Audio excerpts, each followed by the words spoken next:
تمت امبارح محاولة مداهمة بيت المواطن السوري والإعلامي لما توفيق عباس الساعة 2 بالليل دمشق ضاحية حرستا، هي بسموها ضاحية الأسد في حرستا. يعني أنا استبشرت حقيقة، يعني إنه لما عرفت إنه الساعة 2 بالليل يعني قوة أمنية، وحتى يعني هن ليش مو جايبين معهم مذكرة مثلا قضائية أو إحضار؟ هن لأنه ما بدنا هي نفوت بقضية والله الروتين، يعني في داعي للروتين والله. كل ما الدولة يعني هي دولة البعث، كل ما بدها دولة البعث والله واحد قال تروح والله قال وتجيب له الساعة 2 بالليل تفيقوا لهذا أبو مذكرة إحضار.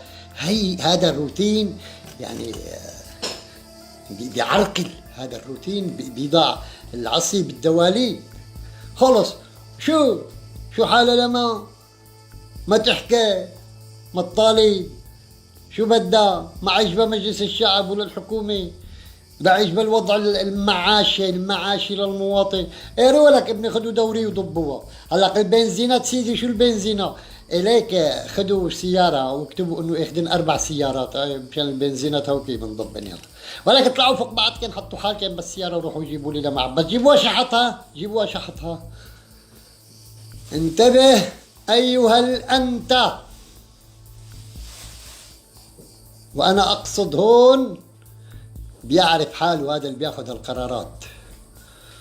انتبه، زمن ضبوها وضبوا فلان انتهى، هذا الزمن انتهى. كلمة وكلمة حق قالتها لما عباس، بتروحوا بدكم ضبوها، ما بدي اقول لك مين روحوا ضبوها، اي حدا في مجال انكم تضبوه ونسقف لكم، الا اللي عم يقول اخ. ممنوع الاخ في سوريا، بدك تاكل قتل، بدك تجوع، بدك تندعس بالصرماي، بدها تيجي قوة أمنية بالليل تفوت على بيتك تاخذك من بين أولادك إن كنت امرأة أو رجل، بدها تهينك وتاخذك. ما شفناكم بعتوا دورية على إسرائيل بجرم قهر سيادة سوريا؟ جبناء أذلاء صغار أمة لعنكم الله. فيكن على ما عباس، فيكن على ما عباس يا صغار. لو انه لما عباس جرم قضائي انا ما فتحت امي بحالي. انا مواطن متحضر، وكل المواطنين المتحضرين تحت سقف القانون. ليش ما معك مذكرة احضار؟ ليش؟ لانك من فرع كذا ولا فرع كذا ولا فرع كذا. الذي يقوده هذا البعث اللئيم، هذا البعث العميل،